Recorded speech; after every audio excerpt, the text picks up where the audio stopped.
Assalamualaikum warahmatullahi wabarakatuh. Tadi pun, pemirsa kembali lagi bersama kami di acara Ngopi Pikiran Lampung TV bersama saya Heni Rahmawati dan rekan saya Anggi Octavia. Gimana nih Gi kabarnya untuk hari ini? Alhamdulillah Hen, baik. Kalau Heni gimana Hen kabarnya? Kita balik lagi nih ke podcast kita. Iya, alhamdulillah baik juga nih Gi. Kira-kira untuk hari ini kita bakal ngusung tema tentang apa ya Gi? Tema kali ini Hen, kali ini kita akan membahas tentang Pilkada 2024 yang sebentar lagi akan dilaksanakan. Nah, kebetulan karena memang benar lagi pilkada bakal dilaksanakan, kita kedatangan salah satu tamu. Dia merupakan praktisi politik, di mana dia yang pastinya lebih paham mengenai politik dan pemilu itu sendiri. Yaitu merupakan Bapak Ali Fikri. Ya. Assalamualaikum warahmatullahi wabarakatuh. Waalaikumsalam. Salam sejahtera untuk kita semua. Tabik pun. Ya pun. Bapak, selamat datang kembali di podcast Bapak. Boleh dong Pak, sapa-sapa pemirsa Pikiran Lampung TV yang ada di rumah. Ya, untuk pemirsa Pikiran Lampung TV, salam sukses. Insyaallah dari sukses menghantarkan keberkahan dunia dan akhirat. Amin, Allahumma amin. Sudah lama ya Bang tidak ngobrol-ngobrol bareng kami. Iya. Sebelumnya Anggi udah pernah ngobrol ya sama Bapak Ali ya?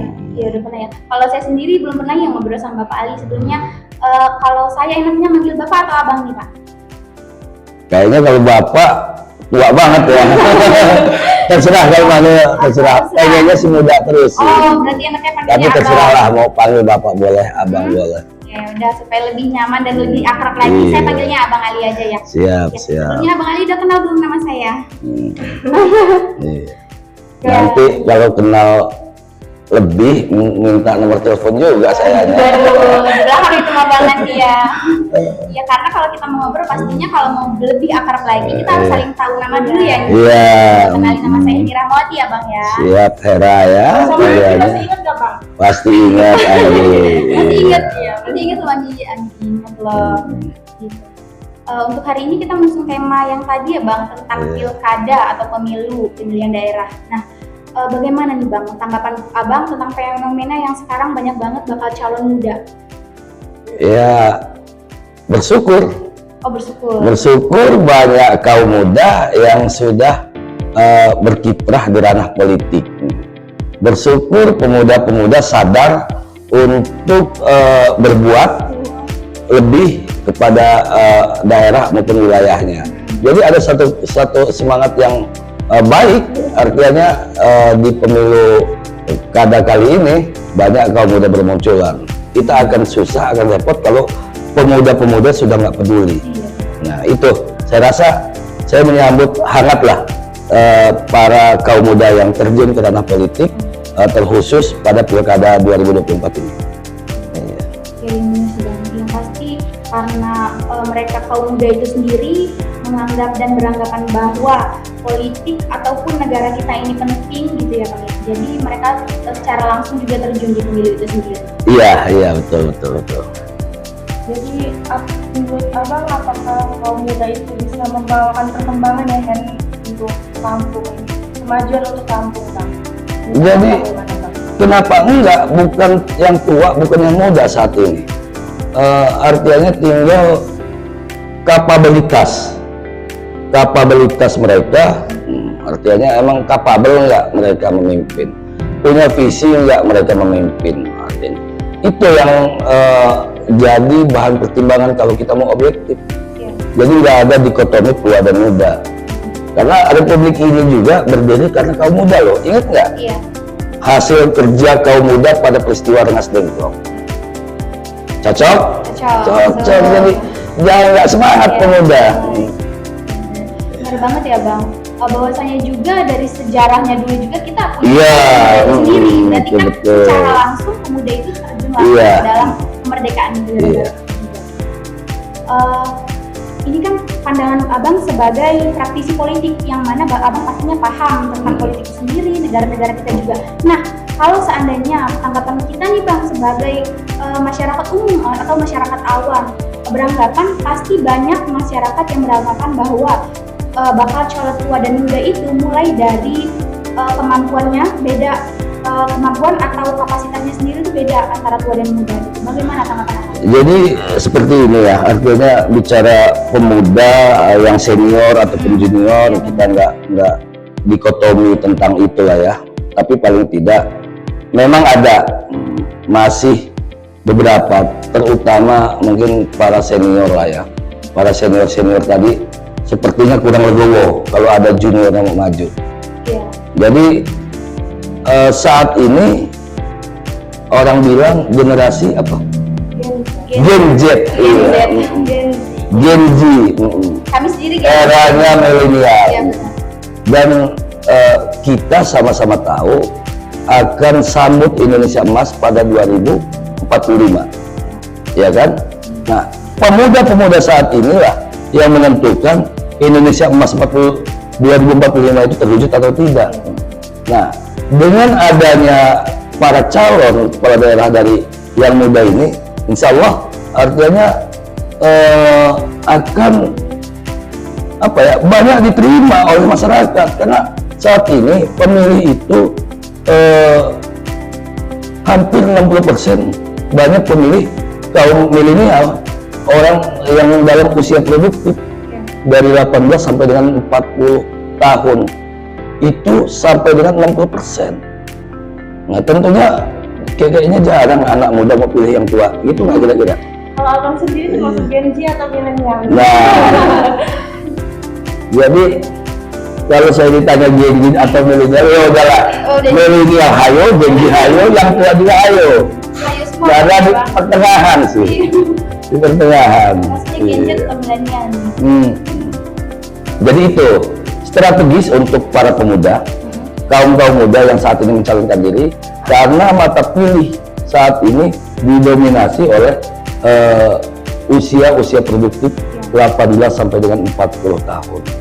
Itu angkanya hampir 60%. Tinggal kita lihat aja nanti hasilnya seperti apa. Yang 60% ini bisa mewarnai di pilkada ini. Kadang-kadang celaka juga, ada yang muda juga yang nggak peduli. Nggak peduli dengan politik, nggak peduli dengan masa depan, dia asik dengan gadgetnya, dan itu jadi hati-hati. Saya agak miris karena ada orang bilang kalau dulu ada paham sosialis, komunis, dan yang lainnya, yang paling bahaya ini ideologi ketidakpedulian. Kalau itu ada, hancur kita. Artinya itulah untuk kaum muda harus peduli, harus memikirkan, karena pemuda inilah tongkat estafet kepemimpinan ke depan yang akan diterima dari para senior-seniornya. Jadi perkembangan internet itu juga bisa mempengaruhi buruk ya, Iya. generasi muda. Kalau kamu suka pakai internet kan nih? Jadi internet tadi ya seperti pisau aja ya.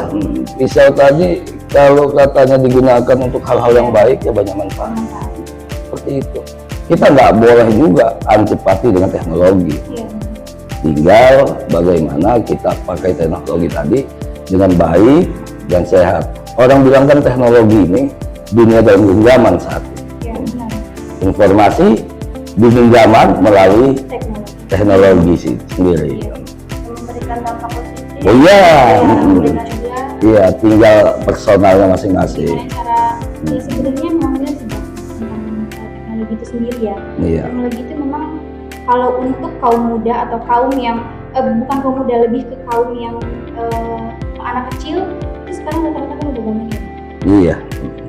Kalau kita ngebahas tentang perkembangan internet ini semakin jauh semakin banyak ya. Iya, udah sih.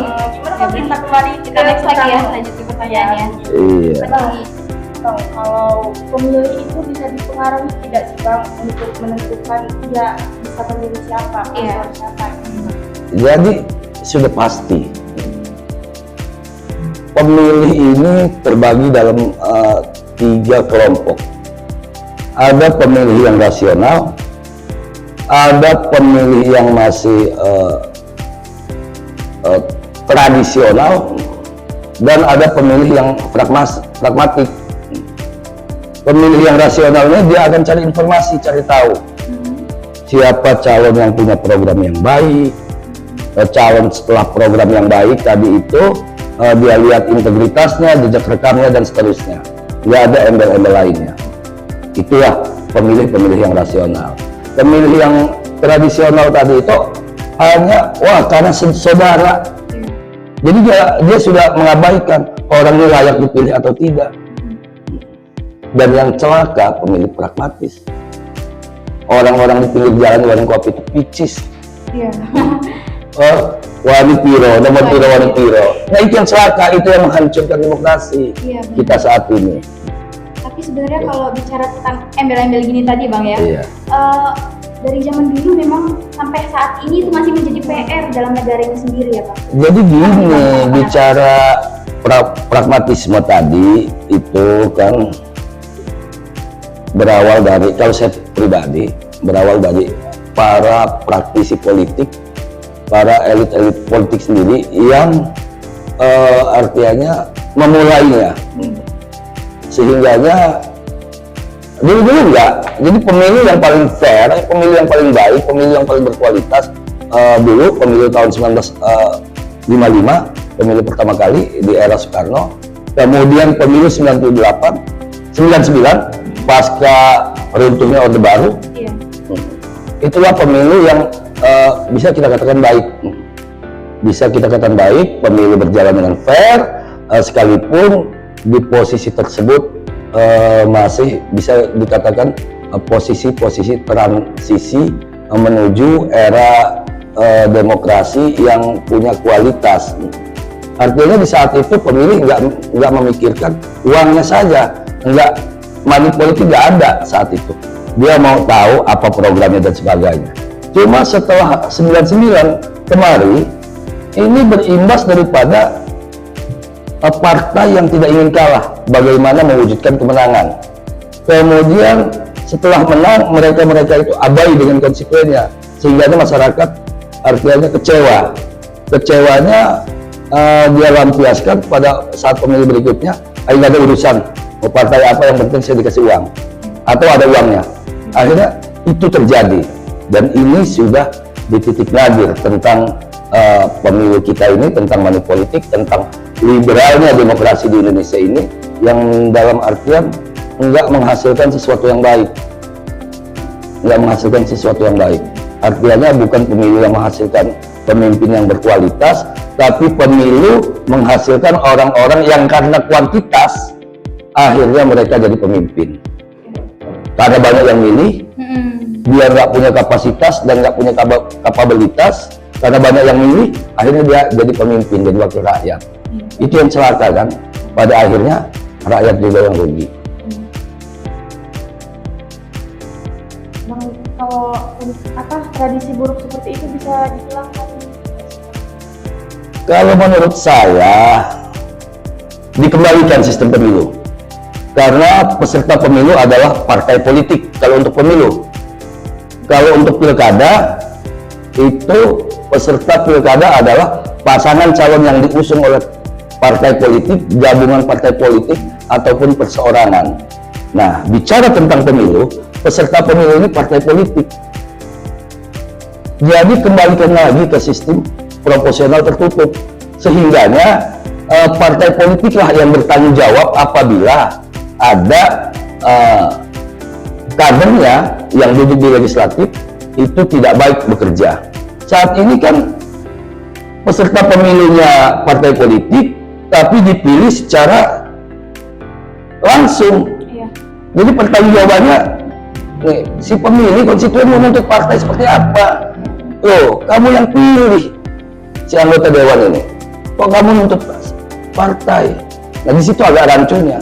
Makanya untuk mengantisipasi money politik ini, ya kembalikan lagi lah sistem pemilunya. Jadi proporsional tertutup. Jadi hanya pilih partai, biar partai lah yang memilih siapa kadernya yang terbaik untuk jadi wakilnya, untuk jadi wakil partai ataupun wakil rakyat di pemerintahan. Bicara tentang cara memilih ya Bang ya, saya sendiri dan Anggi sendiri ini merupakan swing voter atau pemilih pemula gitu. Jadi kita merupakan pemilih pemula. Jadi masih bingung ya Sinanda. Gimana cara milih? Nah, bekali diri, cari tahu siapa saja, terkhusus untuk pilkada, siapa aja nih yang ikut kontestasi. bagaimana jejak rekamnya, kemudian lihat visi dan misinya, lihat program aksinya, program kerja yang akan dilaksanakan. Itu. Kalau menurut kita ini baik, sesuai dengan kebutuhan kita, layak kita pilih dia. Iya. Itu. Tapi kalau katanya kita nggak cari tahu, ya tetap kebingungan itu terjadi. Sekarang kan paling mudah, lihat gadget, kemudian kita tanya teman, tentunya teman yang punya kapasitas yang bisa menjelaskan. Gitu. Banyak tahu dan gali semua kandidat tersebut, jangan gali dari satu calon aja. Misalnya ada 2 calon, keduanya kita kenali, apa visi misinya, apa program kerjanya, bagaimana track recordnya, bagaimana integritas personalnya maupun hal-hal lainnya. Nah kemudian baru kita bisa nilai mana yang layak menurut kita, cocok dengan kondisi, jangan bikin kondisi kita, tapi kondisi secara umum. Iya, Tapi kalau mikir layak saya pilih karena uang, nanti itu repot juga. Iya, jadi kita lihat menyeluruh dan secara umum untuk kemaslahatan bersama. Apalagi kan sekarang informasi lebih mudah didapat ya. Iya benar, kita bisa akses sendiri ya, mulai dari kita sendiri kan sering ke IG, Instagram gitu ya. Iya. Cari di Instagram itu sendiri. Tapi sebenarnya tentang yang abang bahas tadi, mulai dari sejarah-sejarah itu sendiri, Orde Baru atau Orde Lama ya bang ya. Sebenarnya itu kembali lagi kesadaran dari masing-masing pemuda itu sendiri. Nah bang, saya sebagai pemuda sendiri menilai bahwa teman-teman kami, mulai dari teman-teman dan lingkungan kami aja tuh, mereka itu kesadarannya itu sangat minim bang tentang negara kita atau pemilu itu sendiri. Gimana nih bang tanggapan abang atau nasihat-nasihat yang akan disampaikan kepada pemuda itu? Jadi kembali lagi kita kalau katanya kesadaran tadi dimulai dari lingkungan terdekatnya. Iya. Jadi terkhusus untuk para orang tua di rumahnya, dia harus membimbing anaknya, mengarahkan anaknya ke hal-hal yang tentunya baik. Karena orang-orang Eropa ataupun orang-orang luar tadi itu kagum loh dengan Indonesia, dengan budayanya dan sebagainya, dengan kearifan lokal yang ada di seluruh suku di Indonesia tadi. Jadi kalau itu diteruskan, itu memang modal kekuatan bangsa kita. Nah, di situ ada tentang kepedulian, di situ ada tentang pengabdian dan seterusnya. Ada semua di situ. Tapi kalau dari keluarga, dari lingkungan terdekatnya itu sudah abai, ya susah. Apalagi kita mau dari luar, kalau dari rumahnya aja itu tidak ada, susah. Jadi kalau saya sih pesannya kepada orang-orang tua yang punya anak-anaknya itu jaga anak-anaknya, ajak ngobrol, kenali tentang kultur, adat istiadat maupun hal-hal lainnya yang muara akhirnya itu jadi sebuah hasanah berpikir para anak-anak untuk menuju remaja, untuk jadi muda. Kalaupun katanya sudah jadi pemuda dan sebagainya, kalau dia sudah dapat bekal itu dari orang tuanya, saya rasa mudah kepedulian itu akan timbul dan lahir. Iya, jadi itu. Jadi peduli untuk generasi tadi itu diawali daripada orang tua terhadap anak-anaknya, membimbing anaknya ketika anaknya bisa berjalan di relnya keseluruhan tadi, kita menyelamatkan generasi untuk melanjutkan tongkat estafet selanjutnya. Saya rasa itu. Benar banget tuh. Sebenarnya itu kembali lagi ya bang ya. Karena kenapa rasa kesadaran itu kurang timbul? Yang pastinya itu karena mereka kurangnya rasa cinta terhadap negara itu sendiri ya bang. Nah, jadi itu tentang kecintaan terhadap negara ini kan dipengaruhi dengan globalisasi, kemudian keterbukaan informasi, gadget dan seterusnya. Saya rasa cinta terhadap negara tadi itu ya terus dikembangkan. Mungkin nanti adalah emang pemerintah juga harus mengendalikan lah, seperti kurikulum pendidikan yang ada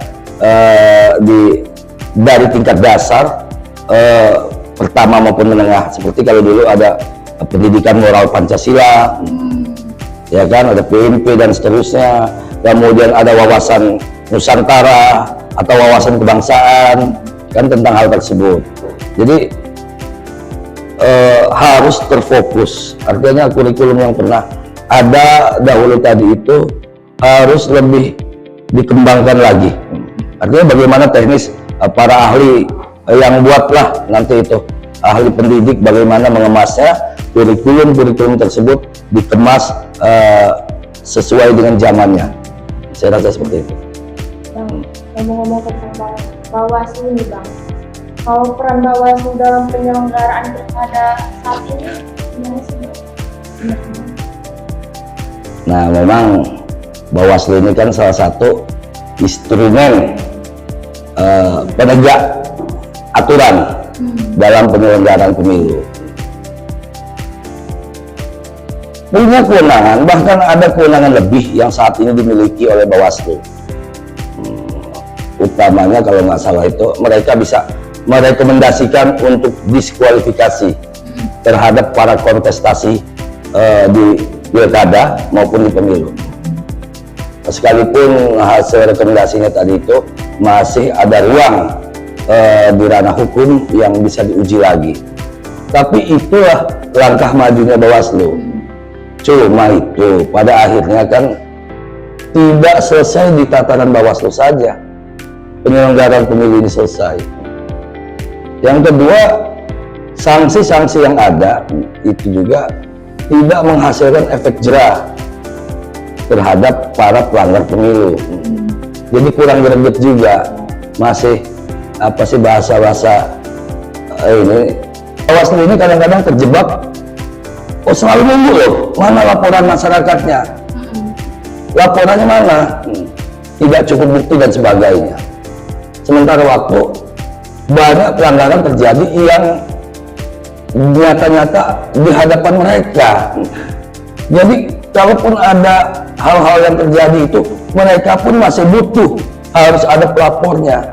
Ini yang saya masih bingung terhadap Bawaslu. Orang kadang-kadang tadi ketidakpedulian, manjang-manjangin urusan lapor-lapor tentang pemilu, akhirnya dimanfaatkan juga. Nah, seperti itu. Maksud saya, Bawaslu harus lebih berani, harus lebih berani dan harus keluar dari zona amannya. Zona aman mereka kan, oh ini mereka nggak bisa laksanakan temuan ini kalau nggak ada pelapornya. Nah ini yang repot, ini yang banyak mandek. Banyak hal. Contoh yang pemilu pada saat ini di Metro, itu saya apresiasi lah dengan Bawaslu Metro. Ada video kalau nggak salah dari salah satu kandidat yang notabene beliau adalah incumbent yang turut dalam kegiatan pemerintahan. Iya, jadi ada kegiatan pemerintah, dia ada di situ dan dinilai Bawaslu dia berkampanye tidak pada tempatnya. Nah, seperti itu. Nah, itu saya apresiasi dengan Bawaslu Metro. Artinya hanya bermodal video TikTok tadi mereka tidak lanjuti. Sementara waktu di Pesawaran jelas-jelas itu ada temuan, ada alat peraga di kendaraan salah satu oknum pejabat, tapi sampai dengan saat ini saya ngikutin informasinya selesai, nggak ditindaklanjuti. Nah itu kan miris, bingung. Yang jelas-jelas bahkan videonya viral kan, tapi nggak bisa ditindaklanjuti. Itu terkhusus untuk penegakan hukum di ranah aparatur sipil negara. Ini kalau ada pegawai yang katanya berpolitik dan sebagainya, Bawaslu tidak bisa memberikan sanksi karena untuk aparatur sipil negara itu pihak inspektorat yang memiliki kewenangan. Iya, yang memiliki kewenangan. Untuk ranah itu nggak punya kewenangan. Nah jadi maka saya katakan banci. Berarti mulai dari ruang lingkupnya sendiri itu Bawaslu itu masih minim ya Pak? Iya, masih minim. Saya nggak ini ya. Kalau kata saya, karena saya bukan orang hukum, masih dirasa kurang. Yang kedua, kembali lagi, kalau saya sih berpandangan pemilu kita ini masih bagian daripada rutinitas. Tiap 5 tahun sekali kita ada pemilu. Di pemilu itu ada penyelenggara, ada pengawas, ada pesertanya. Masih di tataran itu. Jadi masih terjebak dalam prosedur-prosedur pemerintahan yang berlangsung selama 5 tahun. Hakikat pemilu tadi itu sebagaimana untuk memilih yang terbaik, untuk jadi filter bahwasanya pemilu ini yang menentukan masa depan kita, itu belum terwujud. Jadi masih sebatas pemilu ini prosedur yang 5 tahunan sekali. Baiklah, karena waktu yang membatasi kita Bang, boleh dong kasih pesan-pesan untuk pemirsa pikiran Mampu TV di rumah sebelum podcastnya berakhir. Ya, karena temanya tadi seputar pemilu, Ya. pesannya untuk warga masyarakat, bekali diri untuk memilih. Pilihlah yang terbaik menurut kita, pilihlah karena hati nurani.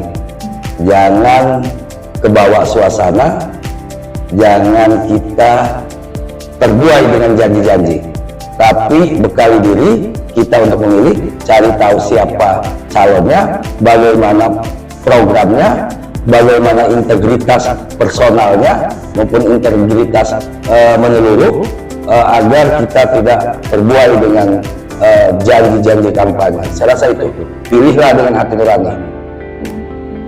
Terima kasih ya Bang sudah menyempatkan hadir di podcast kami. Dan untuk pemirsa Pikiran Mampu TV yang ada di rumah, terima kasih sudah menyaksikan podcast Pikiran Mampu TV. Saya Adi Oktavia dan rekan saya Ini Rahmawati. pamit undur diri.